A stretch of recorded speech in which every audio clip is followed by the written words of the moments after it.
August 17th, 1943. Over-occupied Europe. The mission was supposed to be simple. 24 B-17 bombers, flying in formation. Target: a ball-bearing factory deep in Germany. Strategic importance: critical. German air defenses: heavy, but manageable. If everything went according to plan, it didn't. Second Lieutenant David Brenner sat in the Navigator's position of the lead aircraft, staring at maps and instruments that were telling him something impossible. They were lost, not slightly off course. Lost. Completely. The clouds had been heavier than forecasted, navigation points obscured, and somewhere over France, the formation had drifted 15 miles south of where they should be. 15 miles. In bomber navigation, that was catastrophic. It meant they were heading toward the wrong target. Or worse, toward heavily defended airspace they weren't supposed to enter. Brenner checked his calculations again. Dead reckoning, wind speed, drift compensation. The numbers didn't lie. They were off course. Badly. The pilot, Major Tom Ashford, noticed Brenner's expression. "Problem, Lieutenant?" Brenner looked up. "We're not where we should be, sir." "How far off?" 15 miles south. Maybe more. Ashford's jaw tightened. "Are you sure?" "Yes, sir." "Then give me a correction. Get us back on course." That was the problem. Brenner could calculate the correction, could tell Ashford exactly how to get back to the planned route. But doing that meant turning 90 degrees for 5 minutes. And in that 5 minutes, the tight formation would break apart. Bombers would lose sight of each other in the clouds. Fighters, German fighters that had been shadowing them for the last hour, would attack isolated bombers. The formation's only defense was staying together. Breaking formation meant casualties, maybe losses. But staying on the wrong course meant missing the target entirely. Wasting the mission. Wasting fuel. Wasting the risk every crew had taken just to get this far. Brenner looked at the map, at the course they should be on, at the course they were on, and made a decision that would change everything. "Sir," Brenner said, "I don't recommend a correction." Ashford stared at him. "What?" "If we turn now, we break formation. We lose cohesion. German fighters will pick us apart. But we're off course." "Yes, sir.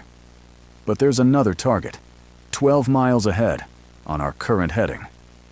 Ashford frowned. "What target?"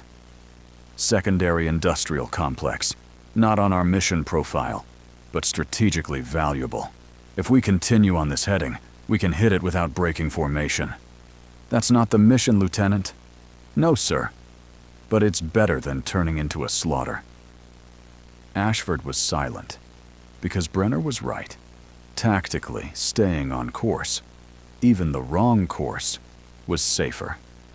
But strategically, it meant abandoning the primary objective. Disobeying orders. Hitting a target they weren't authorized to strike.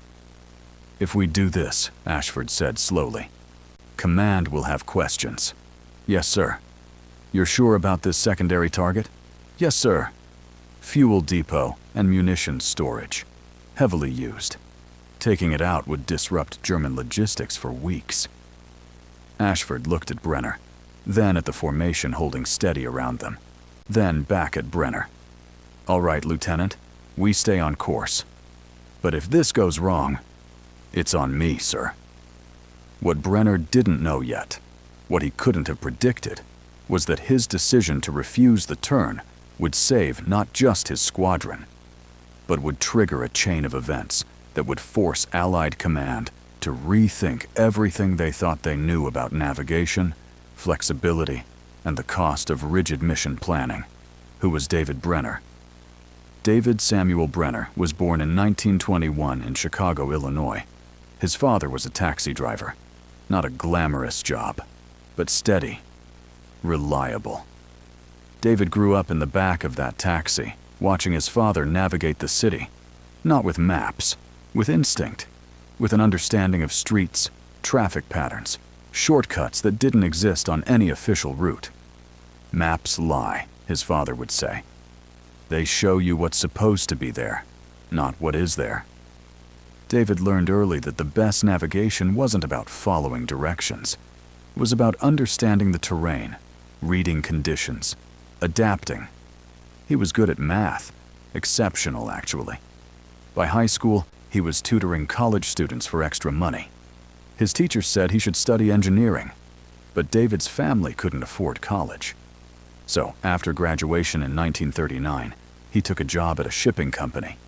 Logistics, route planning, figuring out the most efficient way to move cargo from point A to point B. He was good at it. Better than good. Within a year, he was managing the entire routing department. Then Pearl Harbor happened.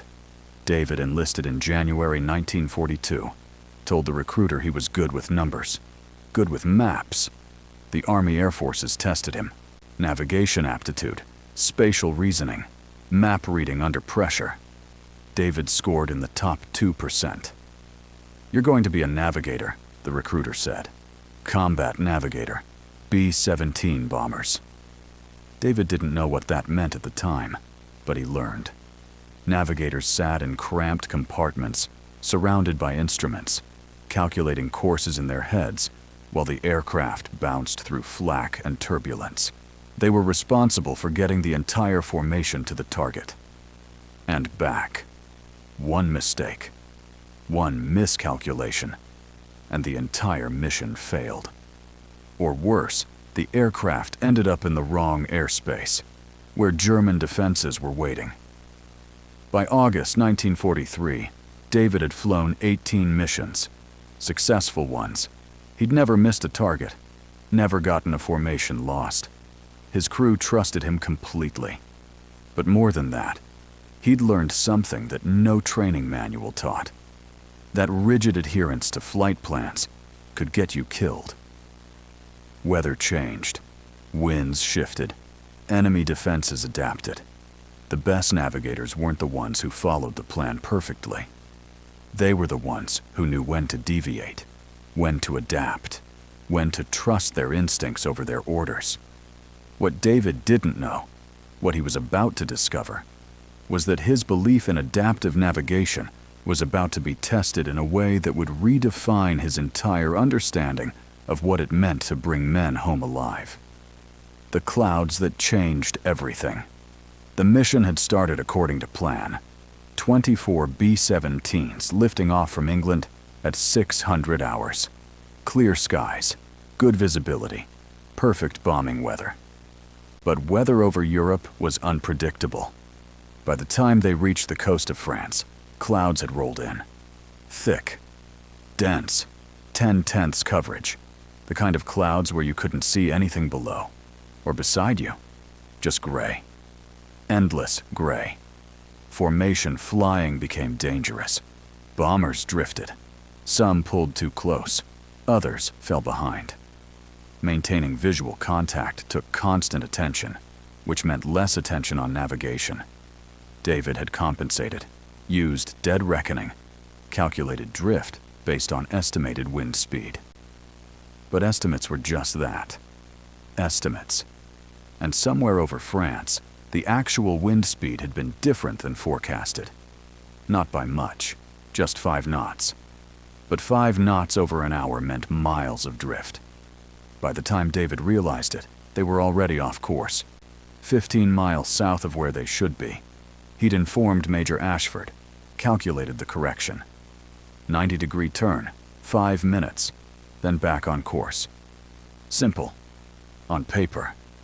But in reality, that turn would break the formation. David knew what would happen. He'd seen it before. Bombers turning in cloud cover, losing sight of each other, emerging from the clouds scattered and vulnerable. And German fighters loved vulnerable bombers. Lone aircraft were easy targets. No defensive crossfire. No mutual support. Just one bomber against 4 or 5 fighters. The odds were never good. David looked at his map again, at the course they were on, and saw something the mission planners hadn't included. A secondary target. Not a ball-bearing factory, but something else. a fuel depot, marked on his map as Strategic Reserve Storage, which meant the Germans kept it stocked. Always. If they hit it, the damage would be significant. Maybe more significant than the primary target. David did the calculations. Range, within fuel capacity. Defenses, unknown, but probably lighter than the primary target. Approach, straight ahead. No turns required. It was perfect. Except for one thing. It wasn't the mission.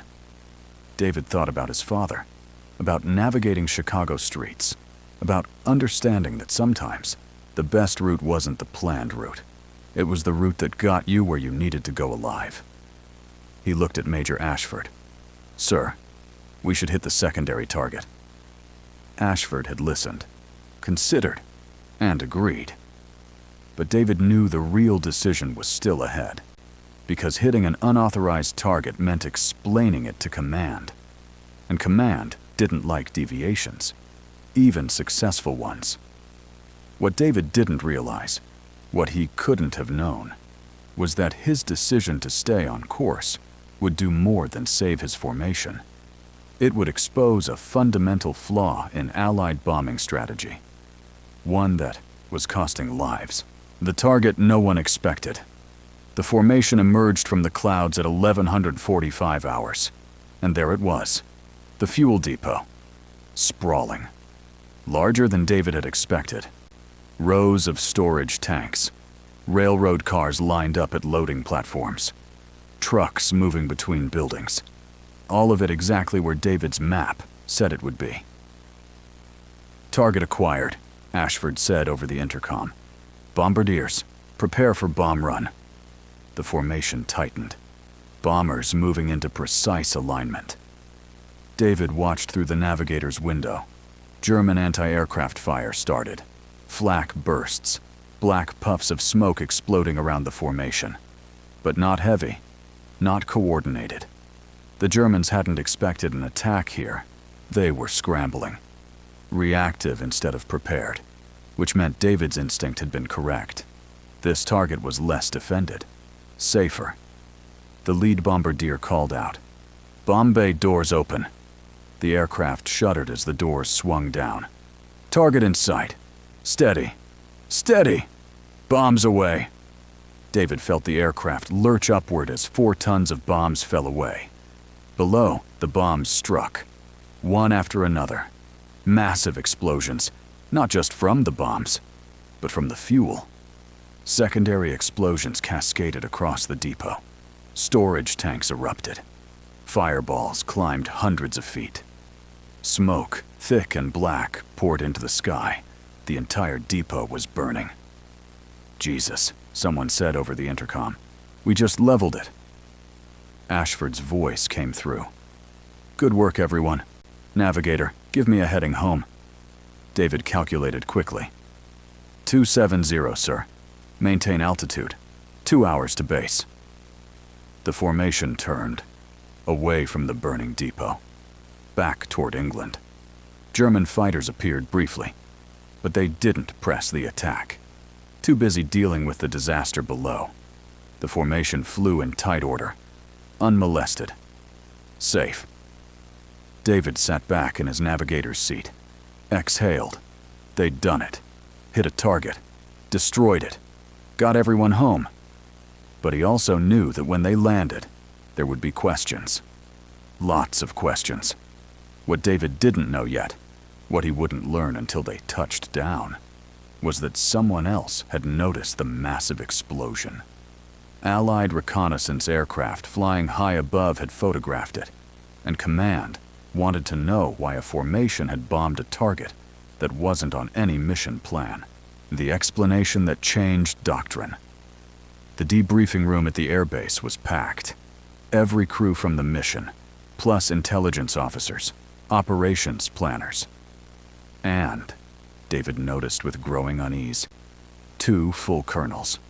That wasn't normal. Colonels didn't attend routine debriefings. Major Ashford stood at the front of the room. Beside him, David. One of the colonels, Colonel Richardson, spoke first. Major Ashford, your mission profile indicated a primary target 60 miles northeast of where you actually bombed. Explain. Ashford was calm. Weather conditions caused navigation drift, sir. We found ourselves off course.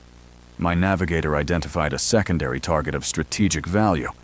We made the decision to proceed with that target rather than risk breaking formation in heavy cloud cover. Richardson looked at David. You're the navigator? Yes, sir. You made this call? David hesitated. Technically, Ashford had made the final decision, but David had recommended it. I identified the target, sir, recommended the approach. Major Ashford approved. Why didn't you correct course back to the primary target? David had prepared for this question. Sir, correcting course would have required a 90-degree turn in 10/10ths cloud cover. The formation would have scattered. German fighters were shadowing us. Breaking formation would have resulted in casualties. So you decided to hit a different target. Yes, sir. A fuel depot with strategic value. The destruction. I saw the reconnaissance photos, Richardson interrupted. The entire depot is gone. Fuel reserves that would have supplied German armored divisions for weeks. That's significant damage. David couldn't read Richardson's tone. Was he angry? Impressed? Both. The other colonel, Colonel Hayes, spoke up. Lieutenant, do you understand that your decision violated mission protocol? Yes, sir. That you bombed an unauthorized target? Yes, sir. Without clearance from command? Yes, sir. Hayes was silent. Then, and if you were in the same situation again, would you make the same decision? David didn't hesitate. Yes, sir. The room went quiet. Every crew member watching, waiting. Hayes looked at Richardson, then back at David. Why? Because, sir, mission plans are created based on assumptions. Weather, enemy positions, navigation accuracy. But those assumptions don't always hold. And when they don't, rigid adherence to the plan gets people killed. My job as navigator isn't just to follow the planned route. It's to bring my crew and my formation home alive. And sometimes that means adapting. Hayes studied him. That's a bold philosophy, Lieutenant. Yes, sir. It's also correct. David blinked. Sir? Hayes stood. Gentlemen, what happened today was not a failure of discipline. It was a success of adaptive thinking. Lieutenant Brenner and Major Ashford made a tactical decision based on real-time conditions. They hit a target of significant strategic value, and they brought every aircraft home. That's not a violation. That's good command. He looked at David. You're not being reprimanded, Lieutenant. You're being studied. Sir? We're going to use this mission as a case study. Adaptive navigation, real-time target selection, formation integrity versus mission flexibility. This is exactly the kind of thinking we need more of. Richardson nodded. Agreed. Dismissed, everyone. Ashford, Brenner, stay behind. The room cleared. David stood with Ashford, still processing what had just happened. They weren't in trouble. They were being commended. Richardson walked over. Lieutenant, you did something today that most navigators wouldn't have dared. You trusted your instincts over your orders. That takes courage. Thank you, sir. Don't thank me yet. You're going to be training new navigators on adaptive tactics, starting next month. David stared. Sir, I'm a combat navigator. I fly missions. You flew missions, Richardson corrected. Now you're going to teach other navigators how to think the way you do. Because if we can get more navigators making decisions like you made today, we'll save lives.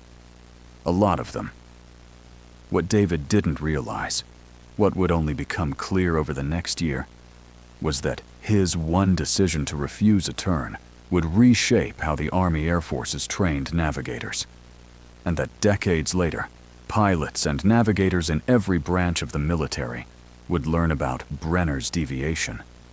The moment when one navigator proved that sometimes the best way to complete a mission is to change it. The training that saved squadrons.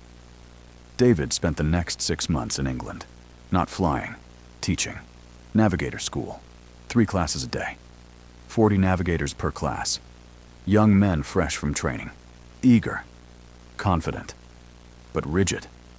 They'd been taught to follow flight plans, calculate courses, stick to the mission. David taught them something different. Plans fail, he'd tell them. Weather changes, winds shift, enemy defenses adapt. Your job isn't to follow the plan. It's to adapt the plan to reality. He'd walk them through case studies, missions where rigid adherence to flight plans had led to disaster, formations scattered, aircraft shot down, targets missed. Then he'd show them his mission, the one where he'd refuse to turn. I broke the rules, David would say. I deviated from the plan, and it worked. Not because I was lucky, but because I understood that the plan was based on assumptions that were no longer valid. Some of the students got it immediately, others struggled. But sir, one student asked, how do we know when to deviate? David smiled. You don't, not for certain, but you learn to read the situation, to understand when the risk of staying on course is greater than the risk of changing it.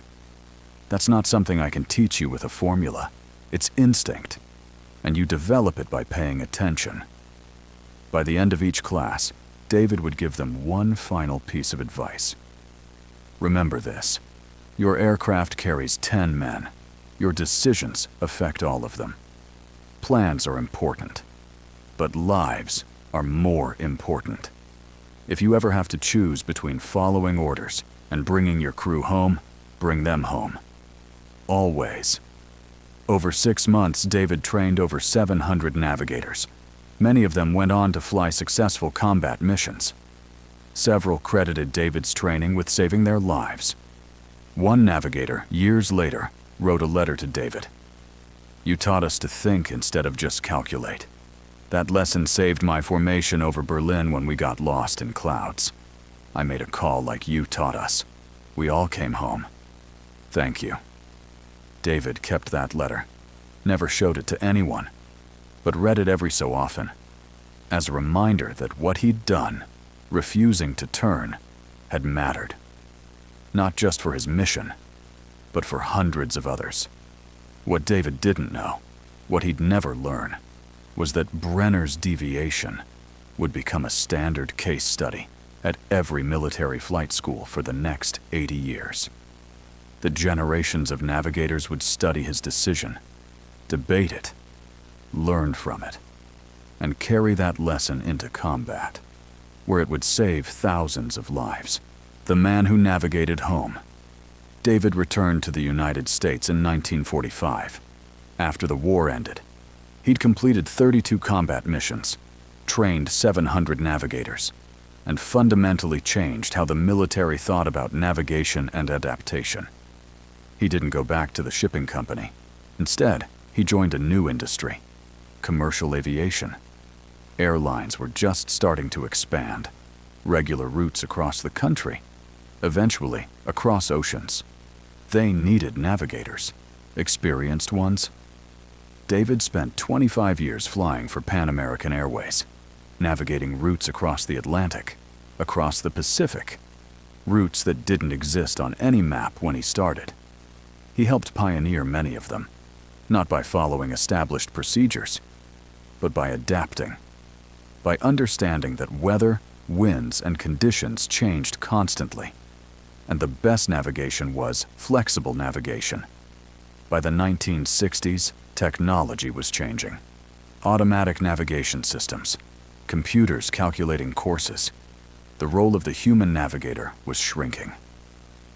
David retired in 1970, went back to Chicago, back to the city where his father had taught him that maps were just suggestions. He never flew again. But he stayed involved in aviation, consulted for airlines, taught occasional classes at flight schools, and wrote one book, a technical manual on adaptive navigation. It wasn't a bestseller, Most people had never heard of it. But every professional navigator who read it understood that they were learning from someone who'd redefined the profession. David died in 1998. His obituary mentioned his work with Pan American, his military service, his contributions to commercial aviation. One line, just one, mentioned a mission over Europe in 1943. Credited with successful navigation of strategic bombing mission. That was all.